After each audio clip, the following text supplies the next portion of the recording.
And I'm ending my day with you, Rachel. You are a damn good actress. Oh, thank you so much. That's very kind of you to say. Thank you. Snow Valley is really a very creepy little film, isn't it? It is. Yeah. Yeah, it's creepy, it's funny. You don't know what's going to happen next, and it was fun to make. So, Talk to me about working with Barbara Crampton. She is like the the height of horror mavens. yes, yes, that was very, very cool. And I was a little bit nervous because, she's such an icon and she has so much experience in this industry. And she was so lovely to work with. And yeah, I mean, it was, and also, it was COVID. So everyone had been quarantining and you just never knew like what was going to happen or, you know, how people would be being stuck in their homes. And um, so there was kind of that added element. But yeah, she was great. And I'm so happy that we got to work with her. And yeah, she just like elevated the film for us. You kind of have a really good cast as well, including one of my friends, Clint, who yeah, he's out of Salt Lake City. I mean, he lives out here. Right, Yeah. right. Oh my gosh, he was awesome. Yeah. Yeah, we cast him and the little boy out of Utah. Yeah. You filmed in Utah as well? Yes, we did. Yeah. That's so we worked with Jeff Johnson, Sure. the Utah casting director. Are you from here, or where did you grow up? Where do you hail from?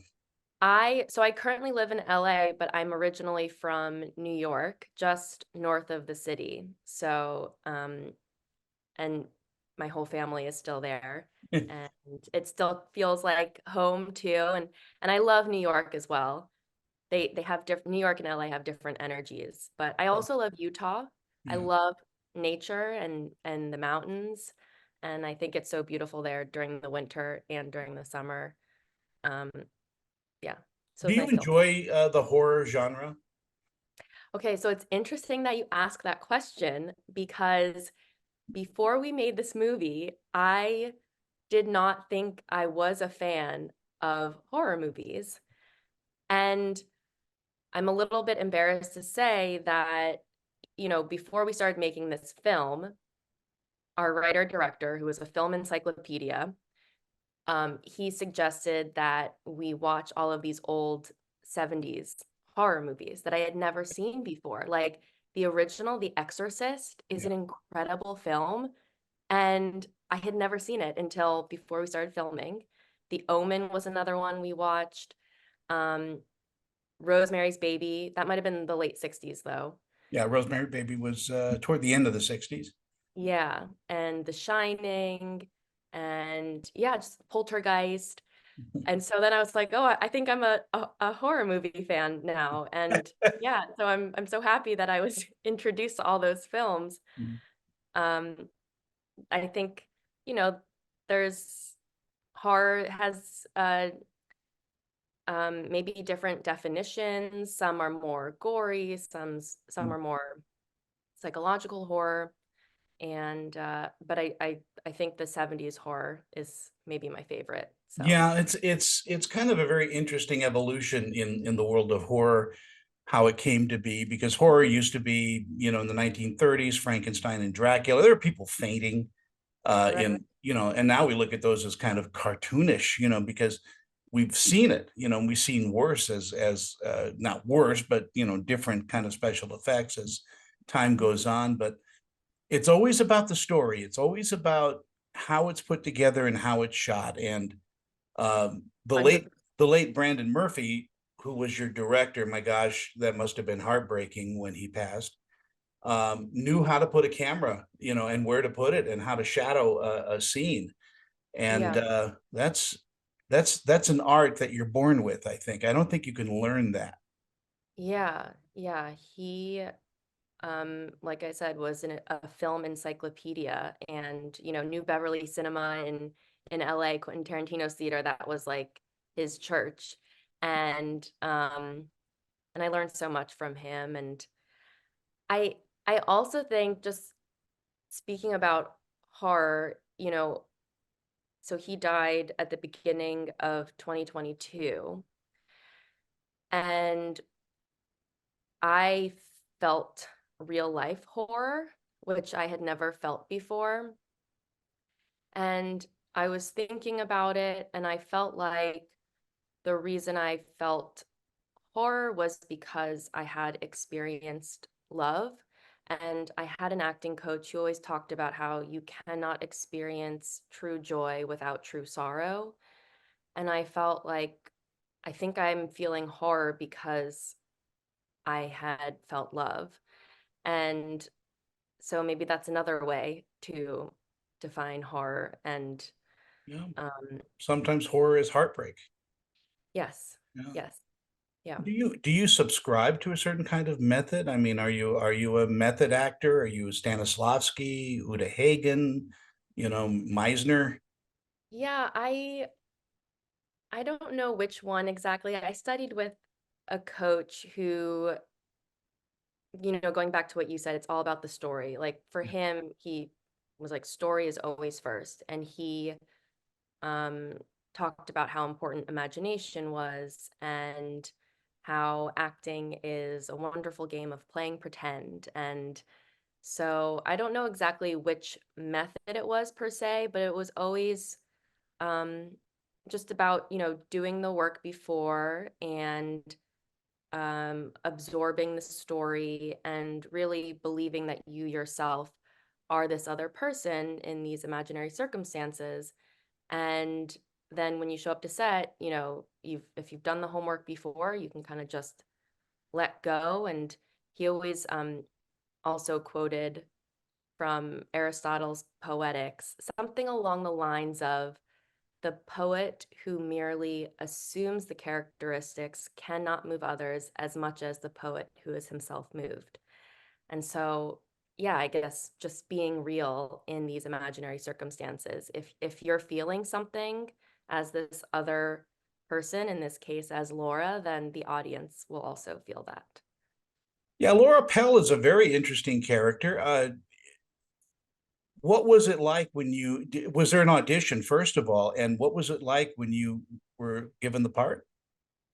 Yeah, so this movie was born out of COVID. It was August 2020. So pretty early slash height of the pandemic days. But I think people were starting to make films that were contained. And I had been friends with Brandon for 6 years, and we were just friends. We had never worked together. But another friend of ours had the idea, or I had an idea to like film a play, but then my friend was like, why don't we ask Brandon to write an original script? And so my friend and I called Brandon out of the blue. He was on his way driving to New Orleans. We pitched him the idea Yeah. that we could like make a film together. And he, I think his exact words were, um, yeah, this is perfect. I literally have nothing to do in New Orleans. So now I have something to do. Oh, And yeah, it just kind of started as three friends, wanting to create art together during a very scary time. When we weren't able to be social and there was just so much uncertainty, not knowing like when it was going to end. Um, and so we kind of developed it together. And I mean, Brandon really developed it the most and he wrote it. So I think, he wrote it with me in mind.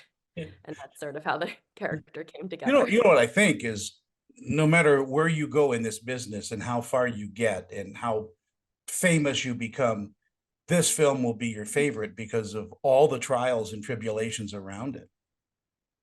I think you're right. Yes. Yes. I mean, this film for many reasons is very close to my heart and yeah, I'll never forget this experience and yeah. When audiences see the film, I mean, what do you think their reaction will be to it?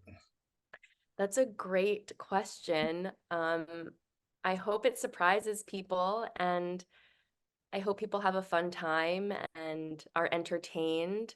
this is a film that doesn't take itself seriously, but I think at the heart of it, what I kind of discovered more recently is that at the heart of the film, it's about a woman coming into her power, Mm. but, set in the supernatural thriller genre with a little bit of like the Bronte sisters sprinkled in. And so I'm kind of excited actually to see how people respond to it because it's so unique and it's so Brandon. He was a very unique, amazing, brilliant mind. So Do you like wearing the producer hat? I do. Yeah, I do. I mean, on set, no, because I like to interact with everyone on set just as an actor. And so we had another producer on set who was like the on-set producer.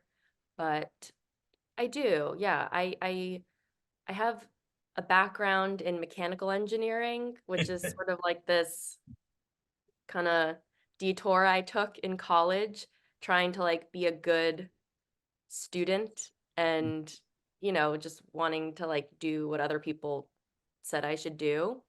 But I think ultimately mechanical engineering is problem solving, and as a producer that's what you're doing. And so I do like math and science. I like to solve problems. Wow. So yeah. Do you enjoy improv work?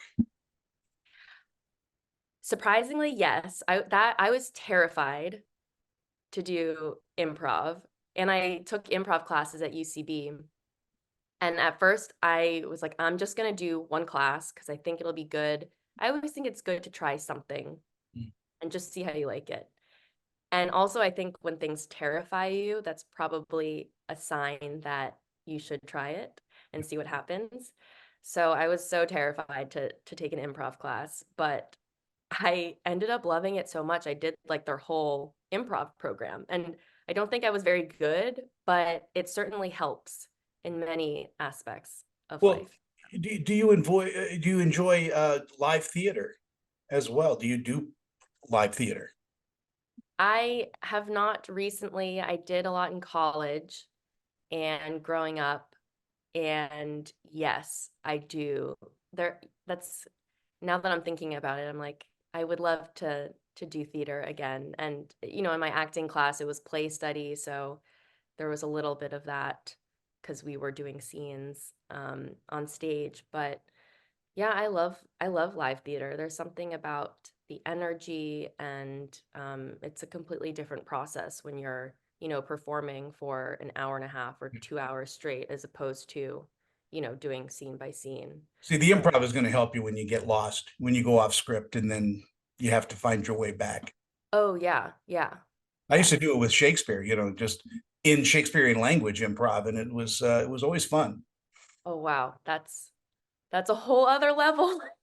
Well, Oh my gosh. you had to, otherwise Yeah. people would just get up and leave.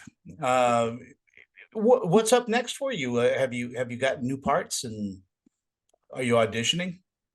So I acted in a short film last year called Wabi Sabi. I'm half Japanese, Oh, and um that didn't you write this and produce it as well? yes, Okay. yes, yes. I had this idea because I and actually when you mentioned earlier that you spoke with someone in Japan, I was thinking about how I am hopefully going to Japan in early May this year for the first time in my life.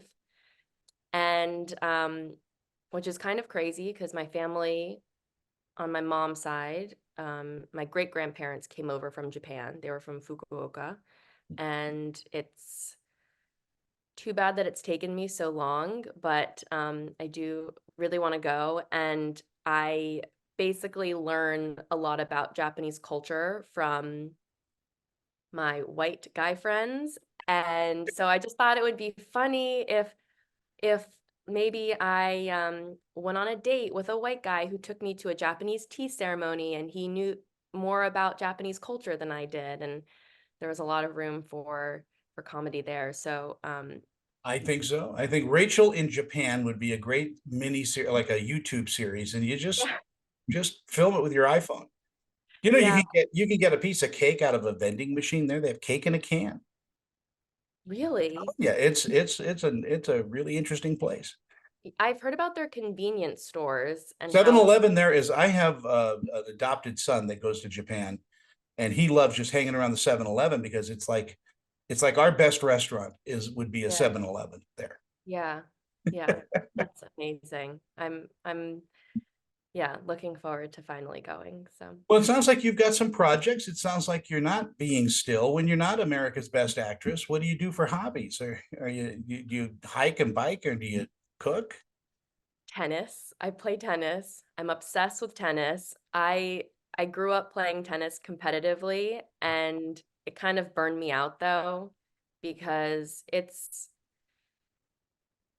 the mental aspect of tennis is so rough and it just it got to a place where I was like this isn't fun for me anymore like I'm going to take a break from it and so I took a break from it and actually a couple of years ago I got back into it and now I'm so obsessed with it. I love playing tennis, I love watching tennis. Well, mm, you should go to Wimbledon.